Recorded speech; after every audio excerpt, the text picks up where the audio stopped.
Kennection.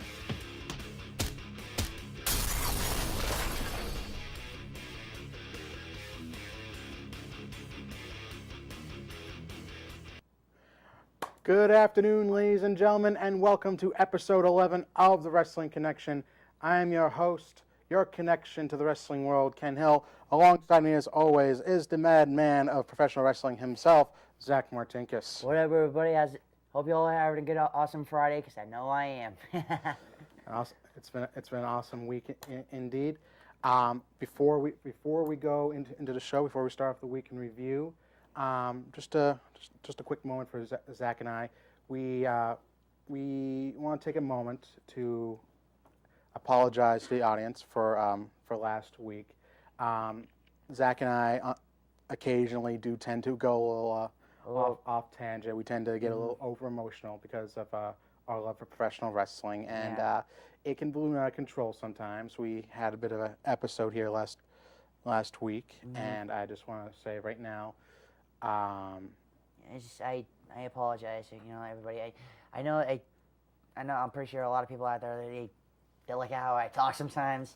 Just like Kenny said, though, I do have that tendency to kind of go a little bit overboard, though, how I should have, and I'm pretty sure I did creep out a lot of people for those who watched it, and I did want to apologize for that, though. That was never my intention. I was acting unprofessional how I should have, and I just from now on I'm taking things to the professional level, how I should act, and doesn't mean I won't be my joke self, but I will keep it on a major professional level, and I hope those that didn't creep out that much, I'm hoping they can forgive me for that, and hopefully we can move on from that, and we can still have a good time. Still put on a great show, and we thank you for that. I'm sure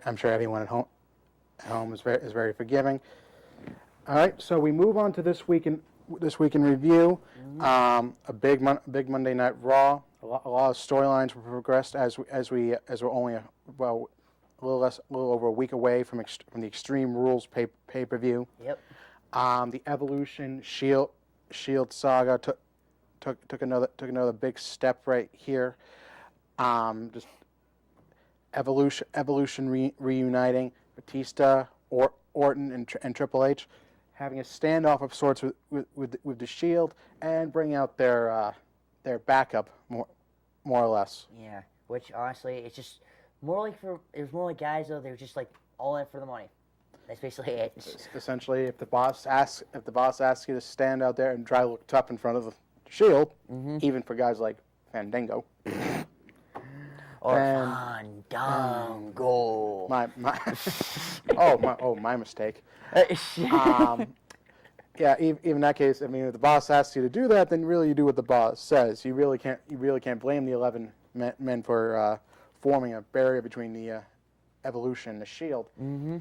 Sadly, that didn't save those same 11 men this Friday on SmackDown, where the Shield pretty much got their revenge. Oh boy! I mean, laying out Jack Swagger, laying out 3MB and wasn't Ryan Baxel also there too? And Curtis Axel, right. Essentially decimating the 11-man tag team before their 11-on-3 handicap match, toning it down to a 5-on-3, which, if you've watched the Shield's handicap matches, much more manageable odds. And essentially sending a straight-on message to Evolution, throwing their adapt or perish quote back in their face. Yeah. The guys they sent couldn't quite adapt to what the Shield had in store for them, and it will be interesting to see what if Evolution can truly adapt to what the Shield has in store for them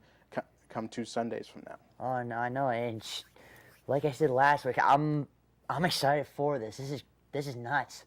I mean, as we mentioned before, we're talking about Evolution. I mean, even though they're kind of worn short, Ric Flair, woo! Well, actually, interesting that you mentioned that. Is that several of the wrestling news sites online have been mentioning that Flair is supposed to make a special guest appearance next Monday on Raw. So Wow. we'll see. We will see if he will be involved in the Evolution-Shield storyline, or if it's something else completely different. I mean, it's WWE. You Oh, yeah, you never know what's going to happen. Oh, boy, should be interesting. Right. So then we have the other big. Then we have Daniel Bryan.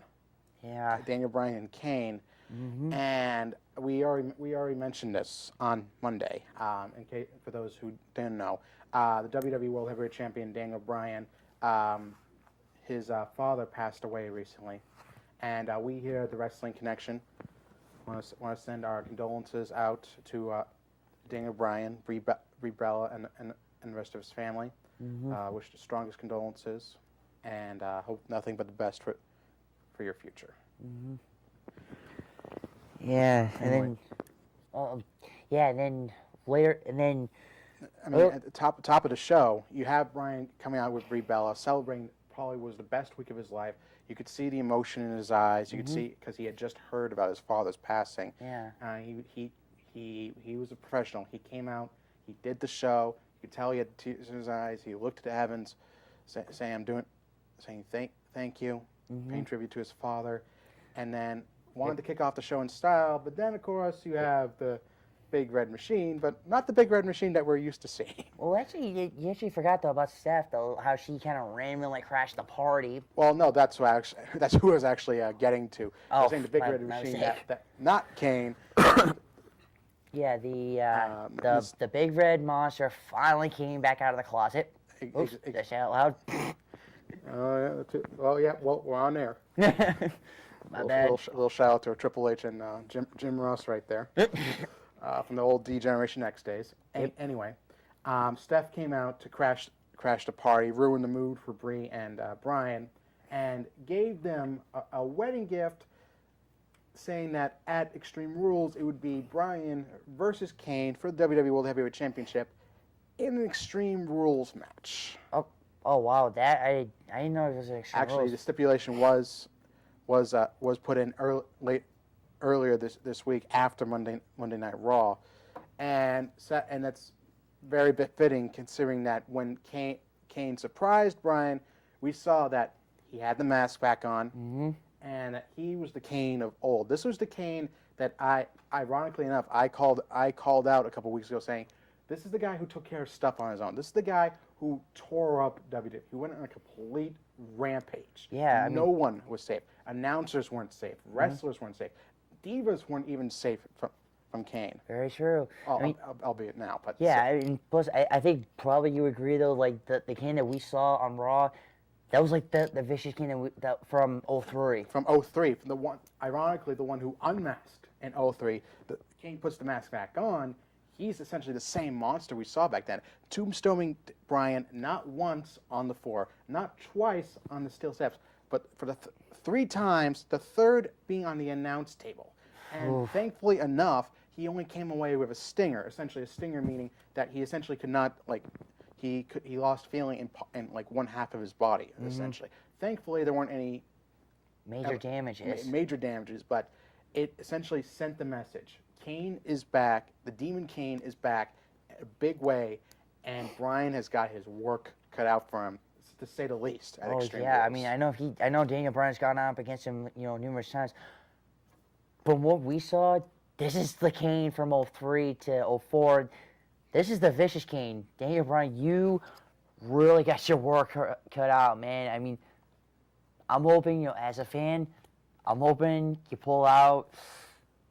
I'm just waiting to see how the results are going to work out. So I mean, not to mention the history between the two from their days as Team Hell No. So there's a lot of personal history here. It's going to be physical. It's going to be brutal. Maybe even a little emotional, considering the ties these two used to have as friends and tag team partners. Oh yeah. We'll see. Yep. Now, right before we go into Zack Attack, the John Cena Bray Wyatt story took yet another interesting turn, where Bray there was a WWE app vote for John Cena to face either one member of the Wyatt family, 2 members, or all 3 members. Which... And Cena as well as I was actually, I mean, I guess, okay, I'll be honest, I wasn't really surprised. Because, I mean, there's been a lot of smart-heavy audiences lately, and they've wanted to see Cena get the bejesus beat out of him. So when the opportunity came along, here you go. He puts him in a 3-on-1, even after he, and if you didn't notice, Jerry Lawler pleading with the audiences not to do so, put him in a 3-on-1 handicap match. And here's the problem. Yes, I mean, and here's the problem I have with this. And this isn't necessarily a call out, but I mean it was a 3-on-1 handicap match. Brian was in a similar situation, a 3-on-1 handicap match with the Wyatts a couple months ago. And what happened. Brian had the bejesus out of him. He tried to mount a comeback, but ultimately the odds were too much for him, and he pretty much got squashed. Pretty much. Essentially, and he was none the worse for wear. A couple months later, here he is, WWE World Heavyweight Champion. Yeah. It didn't hurt him in the least, right? Because it was a 3-on-1 handicap match. And yet here we are, WWE Raw, a 3-on-1 match, insurmountable odds, and surprise, surprise, Cena managed to mount his comeback, comes within an AA of defeating the Wyatt family, and when when he goes for the pinfall on Bray, they break it up. They break up and they get DQ'd for it, even though they're trying to break up the pinfall. They're trying to keep the match going, and that's how it ends. Yeah, which I was even disappointed about that. I mean, this was a good match going on, though. Don't get me wrong, though, but. And they throw the match out because of a broken up pinfall? Yeah, and if you look at history, how many times have, something similar like this happens, though, and yet... The match continues. Yeah, and they just haven't it's like... I question that sometimes. I mean, don't get me wrong. I mean, like I said online, I like Cena. I'm a fan of Cena's. I personally like the guy. Right. But would it honestly kill WWE just to let him take a pinfall on television and see what happens? Yeah. The world's not going to implode. All the kids aren't going to up and leave. Sales aren't going to plummet because Cena takes one loss on live television. Yeah, it's not even. Okay, yeah. Seriously. It's not bad how it was Oh, jeez, I hate bringing this up. Back at when Nexus first made its debut, that was vicious. It's just come on, this is kid stuff. You're gonna pull this. Just all I'm gonna say though is just the writers, whoever came up with that, they wasn't such a hot job. And if we could, we would call it for Zack Attack and Ken's Den, we'd probably call it the writers every show. Exactly. But sadly enough, we have other people in mind, and my good friend Zack here has a very interesting person that he wants to call out for the Zack Attack. Yep. We want this boy.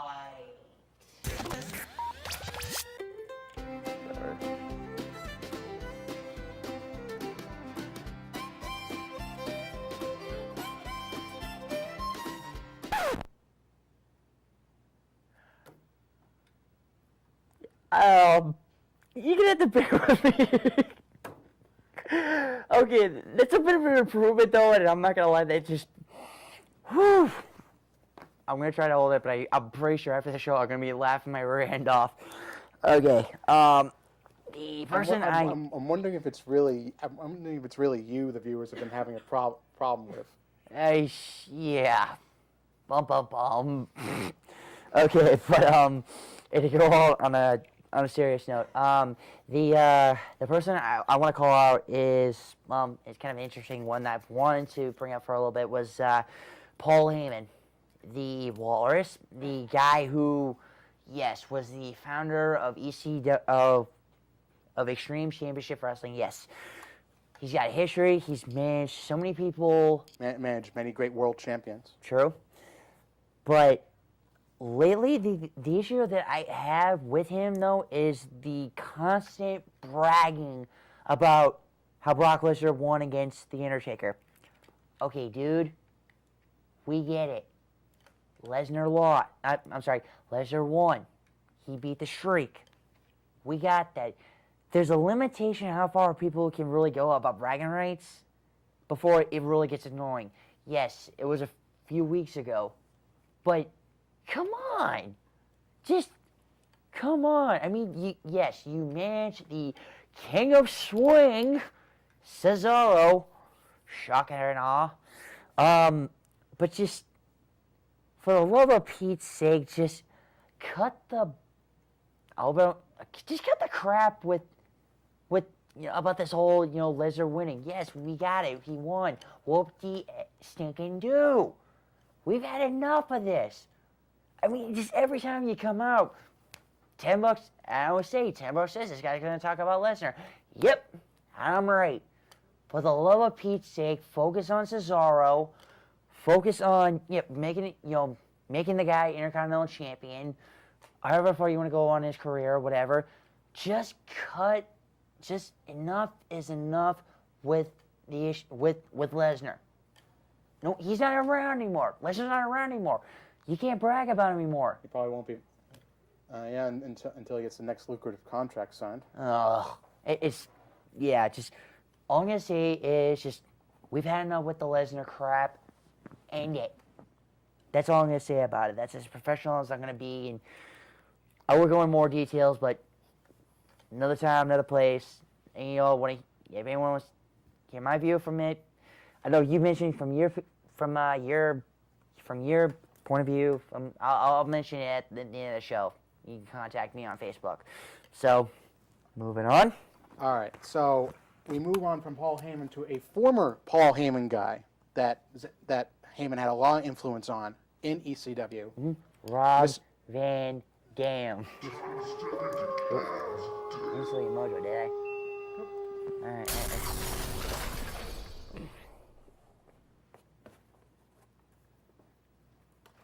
So, Mr. Monday Night, Mr. Pay-Per-View, Rob Van Dam. 420. 420. Mm-hmm. Just a man who's come back to. He's essentially one of the part-timers that's come back to WWE. He gets over great with the audience. He has a great move set.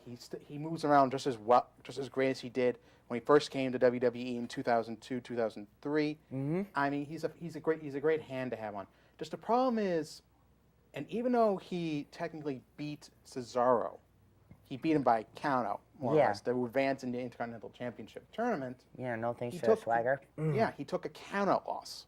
And even though I don't agree with a lot what Paul Heyman says, he has a good point. RVD has hardly ever been the one to take like a countout or a pinfall or time limit victory.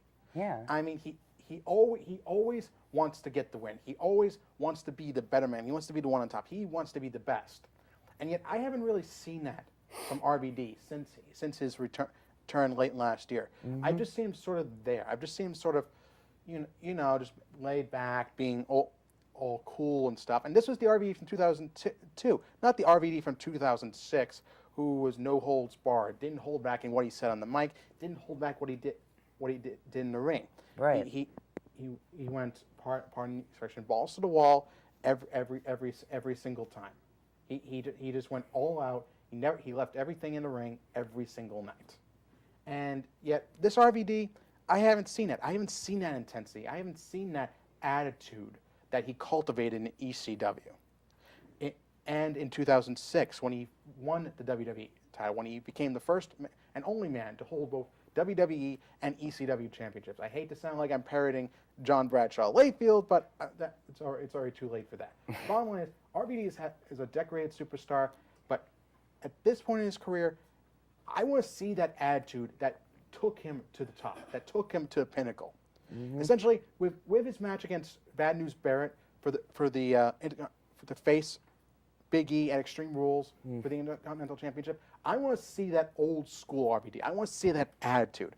I don't want to see him go through the motions. I don't want to see you go just do a lackluster RVD. I want you to be up in Barrett's face. I want you to kick him in the mouth. I just want you to just kick down the door, kick Barrett in the mouth, and just take no prisoners whatsoever. Yeah, and basically just kind of proved, like how the reason why you were, the ECW champion the ECW television champion for almost 2 years. You know, the guy that you claim that you are the whole effing show. Bring that back. And I'm sure that's. That's what we want to see. We want to see the old. Like I said, we want the old RVD. In fact, we want the one with attitude. We want the one with energy, with fire. Not the one that just comes back every couple of months, puts on a couple of decent quality matches, and then just rides off into the sunset. Yeah. If you're going to come back, do like Jericho does. Do like anyone who makes a big return does. Make a big return. Make a big impact. Even if it's a losing effort, make the biggest impact you can, or next time you leave, don't come back at all. Amen to that. All right. So now we move on to our WK Q&A session.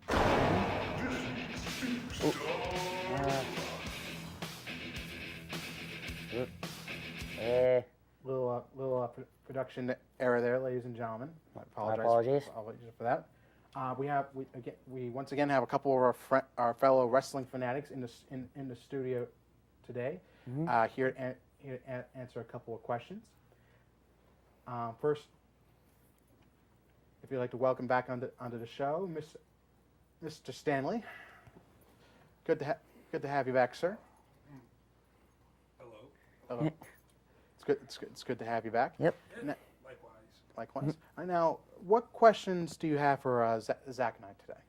Well, first off, before I get to my question, I just want to give my condolences out to Daniel Bryan's family, because I actually heard about it when you guys mentioned it, and I had no idea about it. And so pretty much rest in peace to Daniel Bryan's father, and my condolences go out to his family. And my question is a two-parter. Okay. What's your guys' take on the Bad News Barrett gimmick? Because I personally think the gimmick is terrific. I don't know, like, I think the gimmick is great, because I think the last few years Wade Barrett has sort of declined, even though he had great matches with Daniel Bryan, and you know, the whole Nexus thing kind of fizzled out. He had great matches with Orton, with Cena, with Miz, with Daniel Bryan. I see where you're going with this, and I'll be the first to admit, I think Barrett's had a struggle, a character crisis, if you will, finding the right niche for himself. At first, he was the leader of the Nexus. Yep. That burned out pretty quick. Yeah. Then he tried going back to like the old school. Greed is good. But essentially going back to basics. Essentially. If you actually forgot though, he was also a lead. Well, part of the. Well, he was also leader of the core, but no one remembers that. Yeah. Essentially different story, same ending. Yeah. He tries to make it about himself. He gets the boot. Mm-hmm. That pretty much sums up his time with the core. Yep. And the Nexus. Yeah. I mean, he tried to rework himself just as a British prize fighter. Mm-hmm. He tried to establish himself as just plain Wade Barrett, who just beats up people for fun and for money.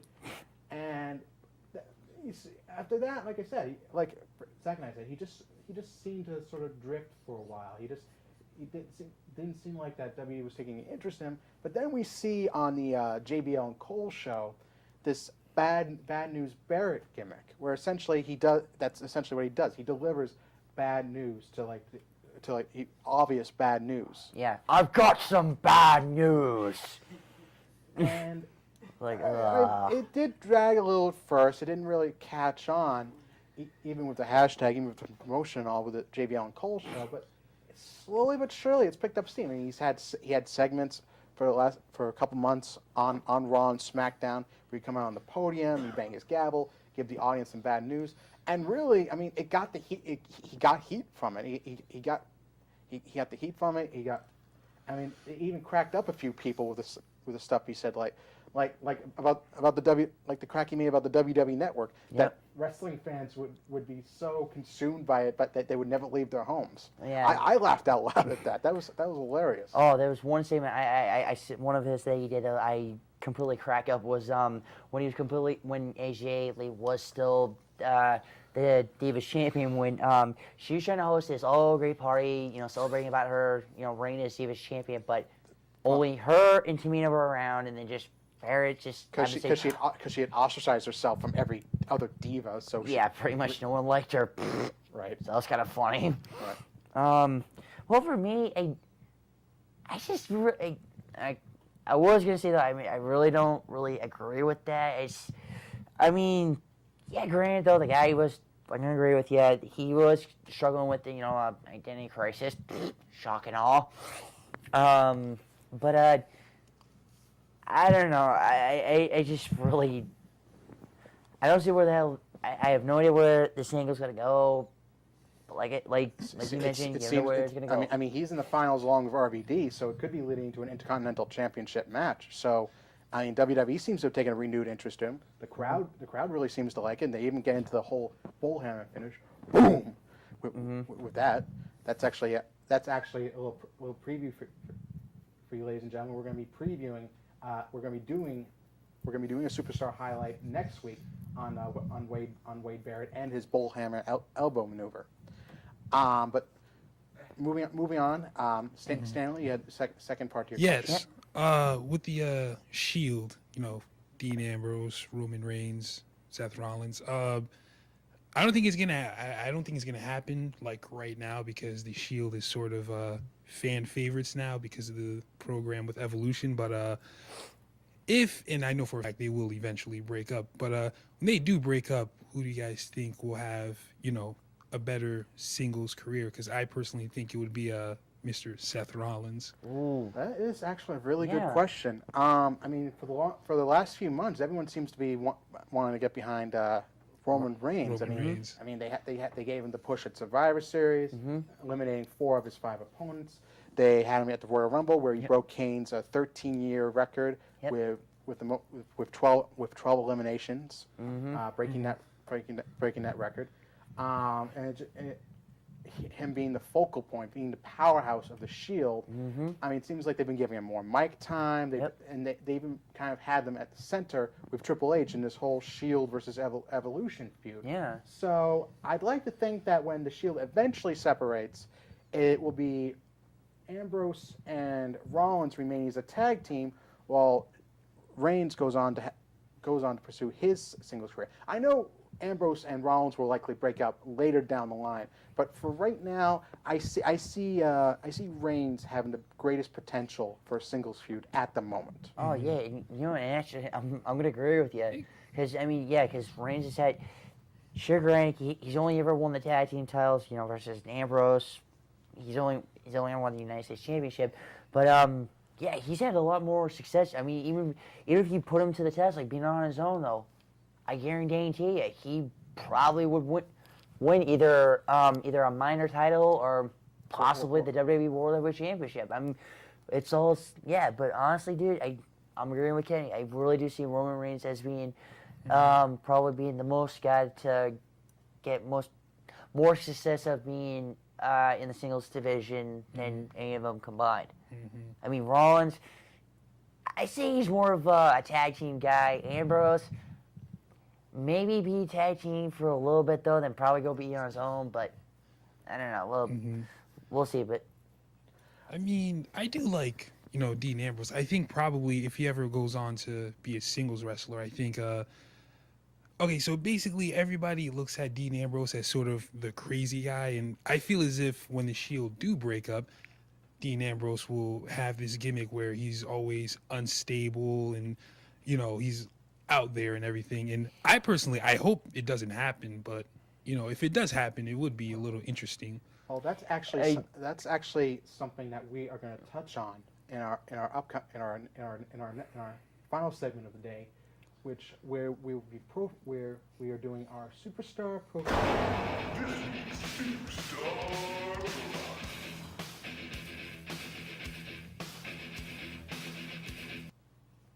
And which is on Dean Ambrose, and actually Stanley brought up an excellent point that Dean Ambrose, I mean, like I said, Reigns at the moment has the greatest potential to have a breakout career. Right. Ambrose is kind of already established as kind of the de facto leader, the default leader of the Shield, if you will, with holding the U.S. Championship. Problem is, he hasn't really defended it. He's defended like a couple of It's just times. drowning The very out, least, like, yeah. month after month, like, Yeah, to eventually lose it. Like, I like him as champion, but it's Yeah, I mean, if anything though, probably like from my perspective, put him maybe at Extreme Rules.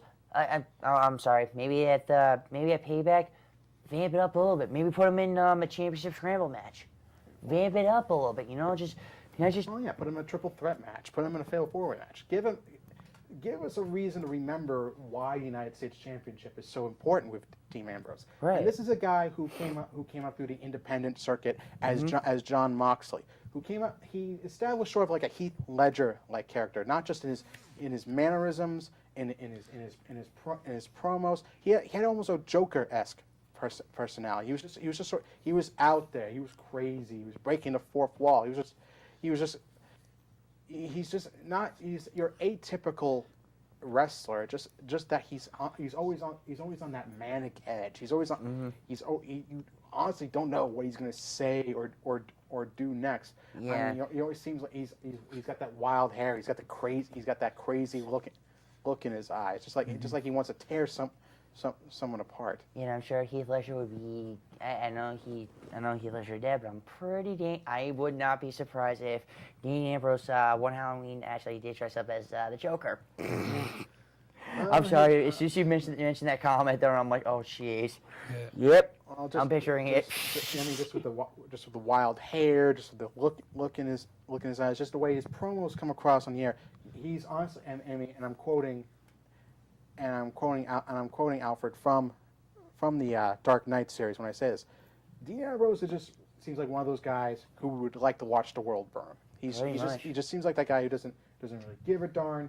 He just does his own crazy thing. Yeah. And I think it'll be interesting to see eventually when the Shield breaks up. Yeah. When just how far he can take himself, how far that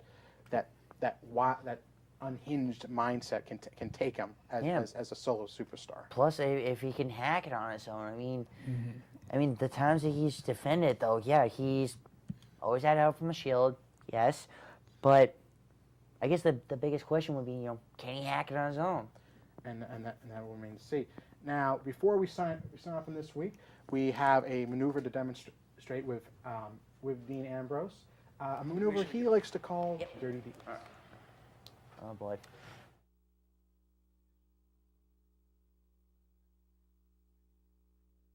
Dean Ambrose of WWE's The Shield, and a signature maneuver of Dean's that he likes to use is the Bulldog Driver, otherwise known as Dirty Deeds. Now, essentially what this is, it's essentially a cross between a Bulldog and a DDT. Essentially where you take your opponent, Arm up like this. in a front headlock, Yep. sweep the leg out, and drive their head into the mat. And like I said, kids, don't try this at home.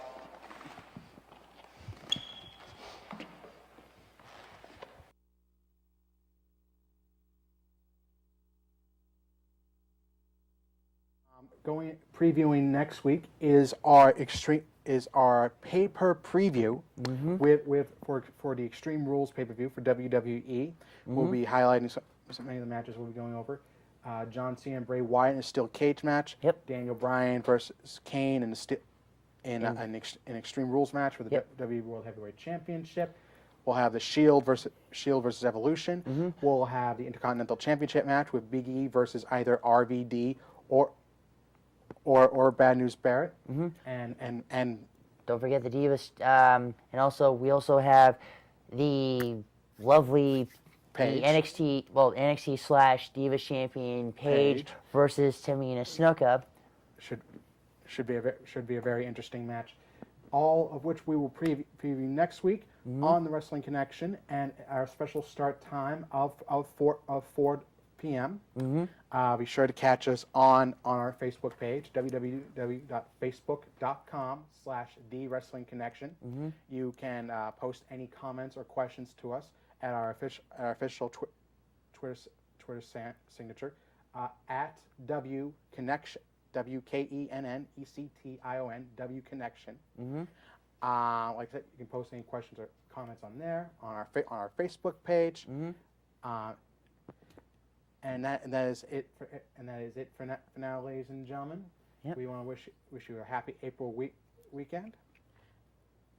Get connected, be connected, stay connected.